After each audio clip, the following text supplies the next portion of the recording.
Dulu itu orang di Inggris, pemain Inggris, itu kalau mau sholat susah, mau puasa susah. Terus mereka ingin minta hak puasa kalau musim puasa. Tapi menjadi mudah di luar dugaan. Manchester City dibeli Sulaiman Al-Fahim. Ya sudah, mau apa coba manajernya yang punya muslim. Nah, larang sholat tak pecat kan? Ya akhirnya ya malah ada masjid. Pelatihnya kalau ada yang puasa gitu, monggo dari akan mau apa coba. Segampang itu kalau Allah.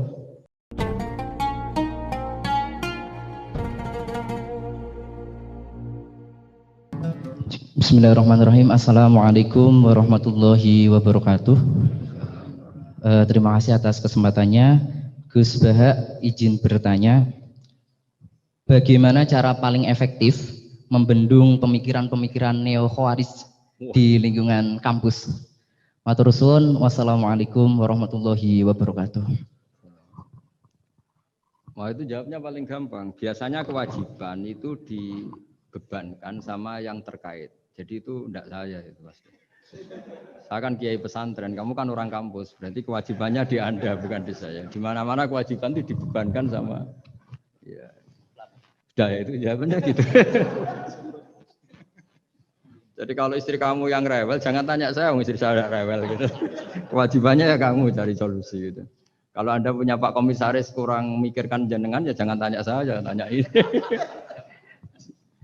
Begini ya, sebetulnya kita juga kadang salah mengkategorikan. Ada neo-khawarij, ada Islam ekstremis, ada moderat. Itu omongannya peneliti ya, itu kan peneliti itu harus mengkategorikan, terus sampling ilmiah harus diputuskan ini kategori apa, solusinya apa, tapi itu analisis. Sebetulnya masalah itu tidak sesulit itu ya. Kalau Allah menghendaki gampang saja. Misalnya Anda berpikir neo-khawarij, kemudian anak Anda sakit, yang ditakdir nyuwun sewu harus hutang tetangga, kebetulan yang ngutangin itu orang Islam moderat. Ini yang sering lupa, para analis itu, saya ulang lagi, para analis itu, mbok ya ngregani pangeran. Saya itu sering ketemu para analis. Sering saya ingatkan, mbok ya kamu itu ngregani Allah. Allah itu punya hak untuk kreasi, punya hak untuk ngatur, punya hak untuk menentukan. Kita misalnya begini, kadang berpikir, orang neo khawarij tadi itu bisa nggak ekstrim kalau bacanya buku ini atau ngikuti pikirannya tokoh ini, itu kita. Tapi kalau Allah itu enggak. Saya beberapa kali ada kejadian orang begitu benci misalnya sama Muhammadiyah atau benci sama NU atau benci apa. Itu marine mergo anaknya pacaran terus nikah. Mulane corong Jawa gedeng tapi nyanding. Itu dulu banyak kiai yang benci Muhammadiyah. Barang anaknya besanan ya baik-baik saja. Karena nanti cucunya jadi Muhammad NU. Itu buahnya ada 1-2 itu. Sama nanti orang yang kuras gitu ternyata pas butuh bantuan yang nolong itu Islam moderat. Akhirnya kan karena Al-Insan Abdul Ihsan itu ya respect. Jadi, nah tapi kita sebagai analis ngiranya kalau pikiran itu dilawan pikiran, tidak mesti juga. Jadi manusia itu segampang itu. Dulu yang namanya Abi Sufyan itu bencinya sama Nabi, Masya Allah juga sebaliknya. Tapi ketika Ummi Habibah jadi istrinya Nabi, itu kebencian yang penggemar Abi Sufyan dan Nabi cair. Begitu juga Juwairiyah. Makanya ketika ada konflik besar antara kelompok-kelompok itu, karena mereka sebagian sudah jadi istrinya Nabi itu, mereka bilang Asharu Rasulullah SAW. Jadi konflik yang se-ekstrem itu selesainya pakai besanan. Ashar itu besanan. Mau tukaran gimana? Mau benci Muhammadiyah gimana? Cucunya sekarang sudah Muhammad NU. Yang NU juga cucunya sekarang. Ya sudah. Akhirnya ya baik-baik saja. Jadi tidak udah ada solusinya. Kalau Allah sudah menghendaki nanti gampang saja. Sama jangan tanya.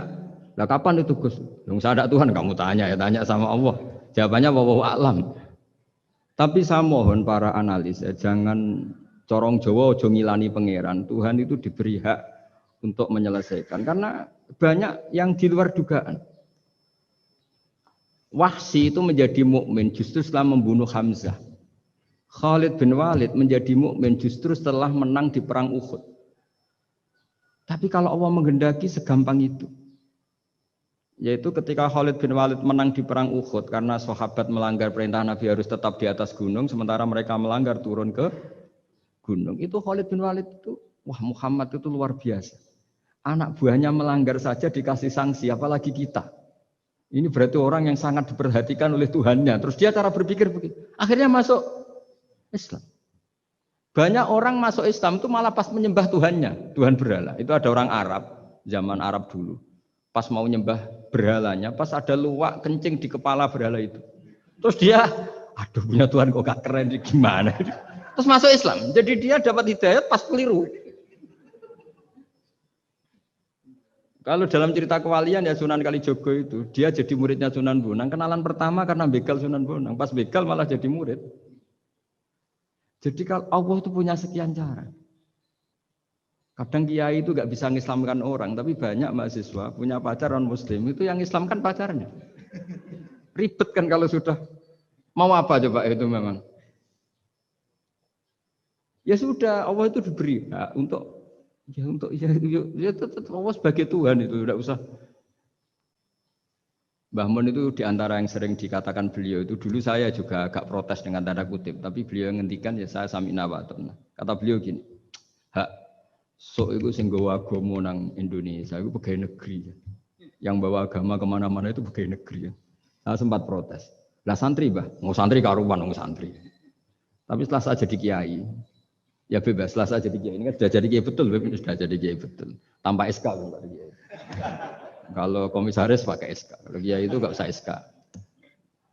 Setelah saya jadi kiai itu sering ada tamu dokter, ada tamu tentara, ada tamu pegawai-pegawai negeri. Itu bilang, saya ini dokter, karena saya dokter.